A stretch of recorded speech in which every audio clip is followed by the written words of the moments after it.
comprenais pas tout le temps. C'était un Allemand. Ryan, il est Ryan. C'est moi qui lui dis, mais tu t'es rendu compte qu'on est qualifié en Europa League si tu marquais le penalty? Tout ce qui se passe dans le vestiaire.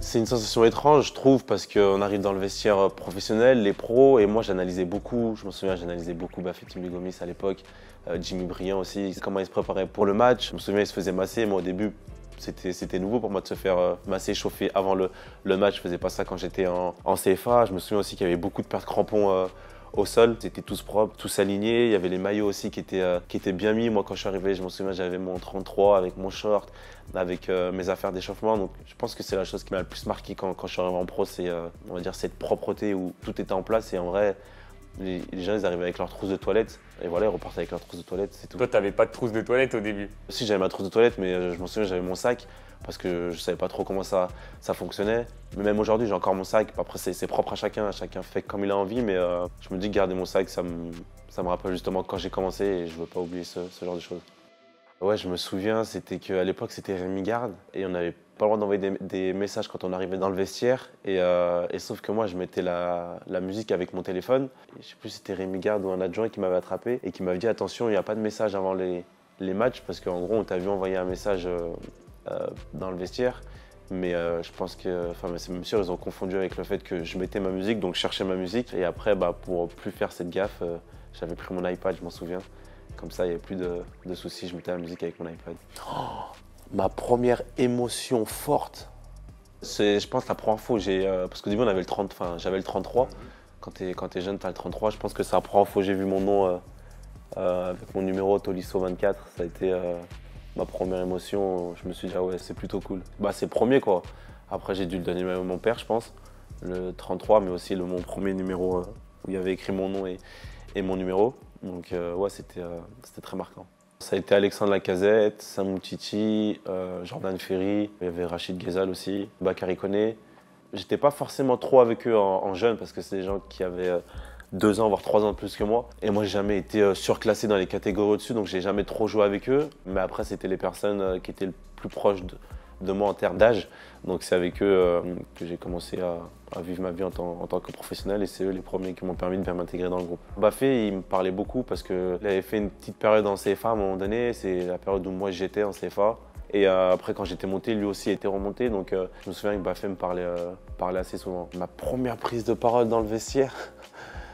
Alors moi je suis quelqu'un qui parle très peu logiquement, donc quand j'étais à Lyon, je me sentais pas légitime de parler parce que voilà, j'étais jeune et il y avait d'autres personnes qui le faisaient. Après en équipe de France aussi, quand j'étais assez jeune.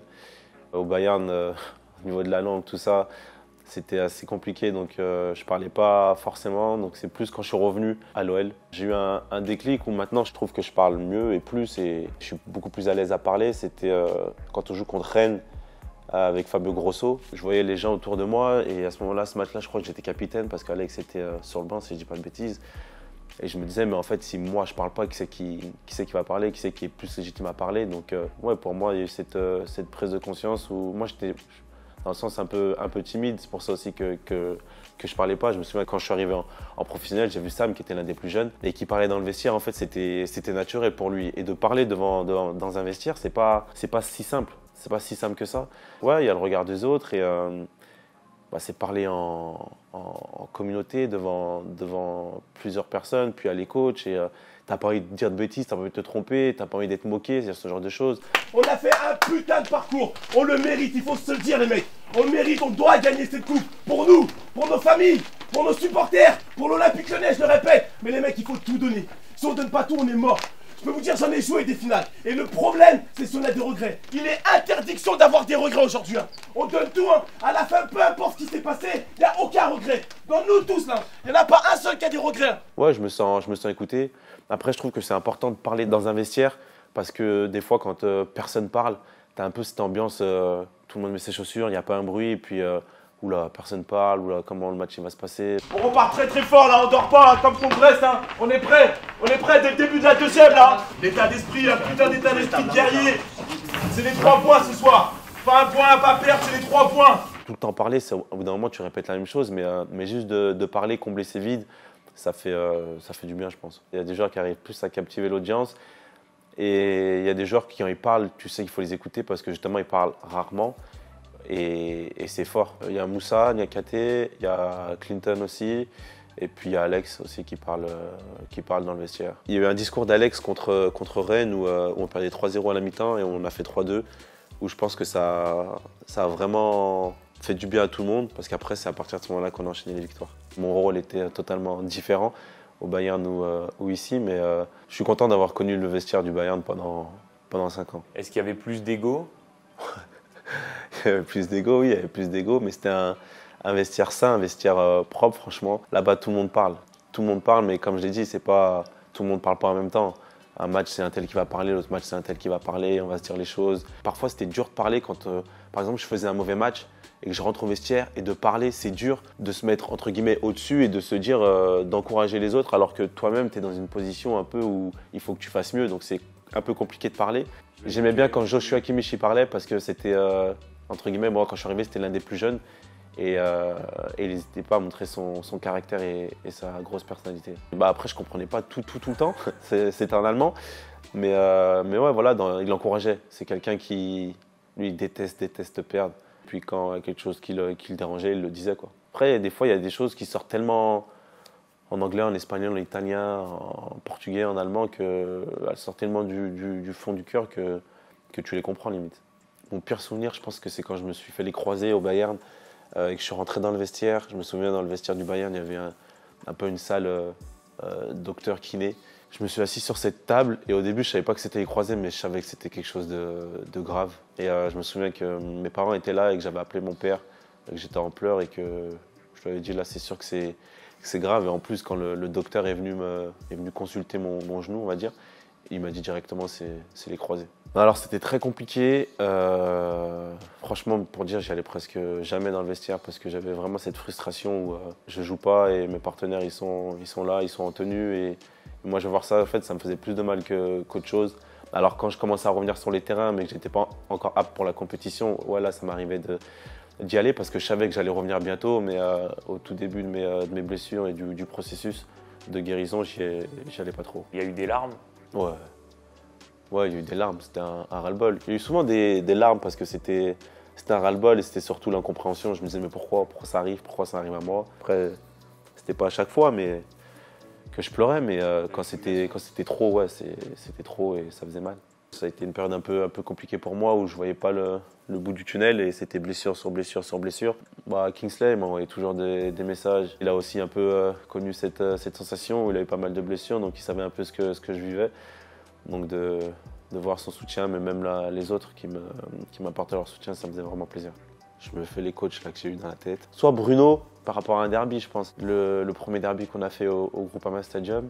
Ce qui m'a plus marqué dans les causeries, c'était l'intervention du président quand le président Aulas il intervenait avant les gros matchs et il nous parlait, il mettait des phrases. Je me souviens, il mettait des phrases sur le tableau.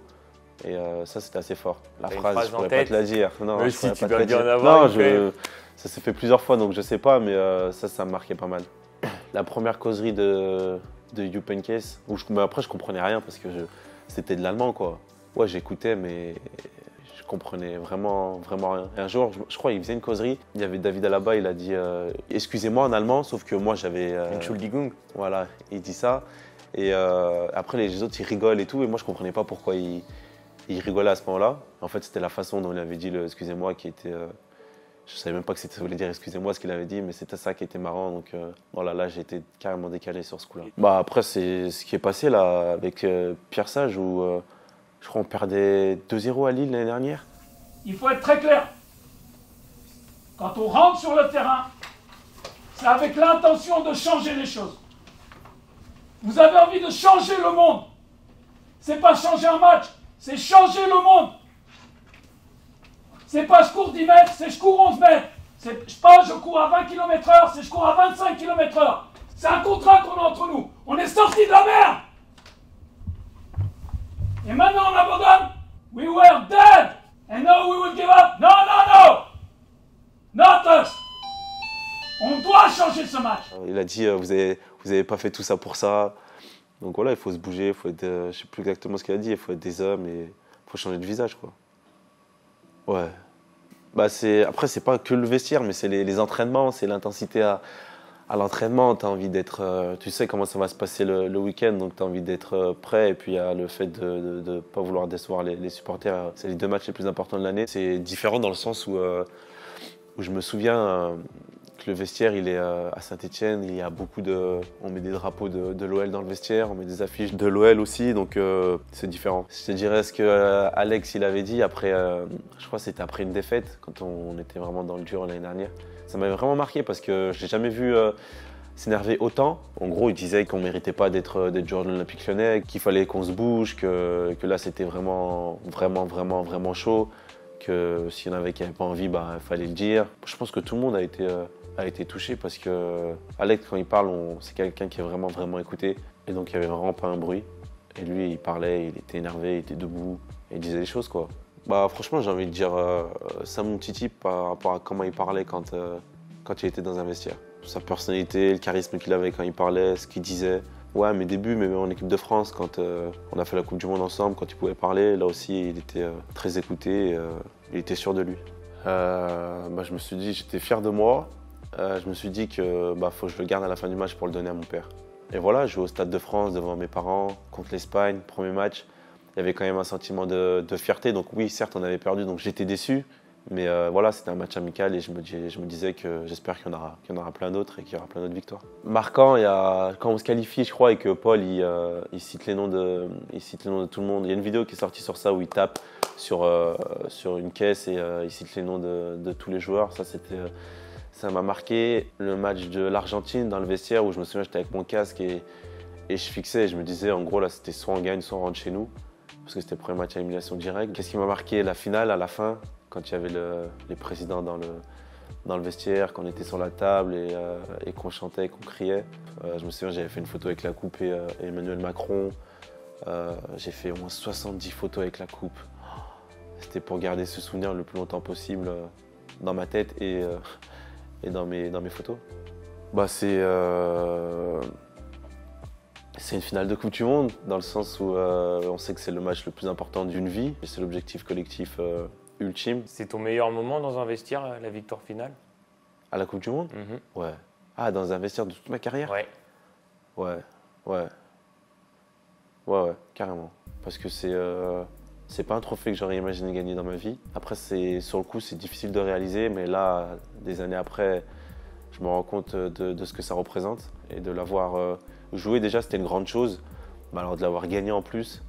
En fait, vu que c'est un endroit qui est marquant et qui est important pour tout le monde, c'est dans le vestiaire où tu peux dire les choses, où tu peux parler. L'exemple du Havre, là, quand on perd 2-1 à la mi-temps, et Moussa, il prend la parole, et ce qu'il dit, c'est vraiment... Enfin, fallait que quelqu'un tape sur la table et dise ce qui allait pas. Et le fait qu'il ait parlé, moi, je lui ai dit à la fin, je lui ai dit, ta prise de parole, elle a fait beaucoup de bien, même à moi, qui n'était pas forcément bien et tout. Ça m'a fait du bien et ça m'a donné l'énergie nécessaire pour la seconde mi-temps. Donc j'ai l'impression que ce qui se dit dans le vestiaire ou voir l'énergie des uns ou des autres, ça peut motiver tout le monde et ça peut fédérer un groupe. Ryan, il est Ryan. C'est tout lui. Là, il est silencieux. Après, des fois, il prend la parole. C'est bien, malgré son jeune âge, il n'a pas peur de dire ce qu'il pense. Voilà, il est comme ça, il est entier en fait. Quand il a envie de dire quelque chose, il va le dire. Ouais, si je dois dire quelque chose à Ryan, ouais, je lui dis. Clairement, ouais, je lui dis plus en aparté. Pour moi, il peut y avoir de la discussion, mais il faut qu'il y ait des arguments. Ouais, tu parles avec le joueur directement, tu lui dis, je sais pas moi, ça m'est arrivé de dire par exemple à Clinton, quand à la balle, lève la tête et on se regarde pour qu'on ait un eye contact et quand je fais la course en profondeur, mais là, ce genre de choses. Ça, tu le dis dans le vestiaire, mais discrètement? Ouais, discrètement ou pas forcément. On n'est pas forcément loin, mais c'est pas méchant pour moi. Quelque chose de méchant. Si le coach le dit pas, je vois pas pourquoi ce serait à moi de le dire. Pour moi, c'est le rôle du coach. Après, moi, j'aurais pas de mal à entre guillemets m'embrouiller avec quelqu'un dans le vestiaire parce que je trouve que ça peut être que bénéfique. Et si je le fais, c'est vraiment bénéfique dans le sens où par exemple, si je m'embrouille avec Ryan, c'est que je sais qu'il peut faire plus, beaucoup plus et qu'il le fait pas. Je me souviens, celui-là, là, quand on a changé de stade, je me suis dit, waouh, il est joli, il était tout neuf. Et ouais, celui-là, il est plus beau que celui du Bayern. L'anecdote de vestiaire que j'ai oublié de te dire, Je te jure qu'on rentre dans le vestiaire après le match de Strasbourg, donc le dernier match de l'année, et du coup on célèbre tous parce que nous on sait qu'on est en Europa League. Et je me souviens, je suis sur la table là, avec, je crois qu'il y avait Alex, il y avait le président, et je crois que c'est moi qui lui dis, mais tu t'es rendu compte qu'on était qualifié en Europa League si tu marquais le penalty? Ah, il savait pas qu'il tirait pour le qualif en Europa League. Bah, je viens de découvrir qu'on est sixième. Sinon, je pense qu'il aurait raté. Tout est beau, tout est beau. T'aurais fait le même tir ou t'aurais changé? Panenka, mais si. Il savait pas que s'il marquait le penalty, on était qualifié. Après, quand on a célébré, il savait pas qu'on était qualifié. Et c'est qu'à ce moment-là qu'il a compris qu'on était qualifié directement en Europa League. Et ça faisait un moment, hein, parce qu'il y a eu le feu d'artifice. Bah non, juste parce qu'il pensait qu'on se qualifiait en Conference League. Mais là, c'était le Graal au-dessus, c'était directement en plus. La préparation avant le match. Cette adrénaline, cette envie d'aller sur le terrain, de s'échauffer et de jouer. Mais toute cette préparation en amont là, qui se passe dans ce vestiaire, c'est ça qui me manquera le plus.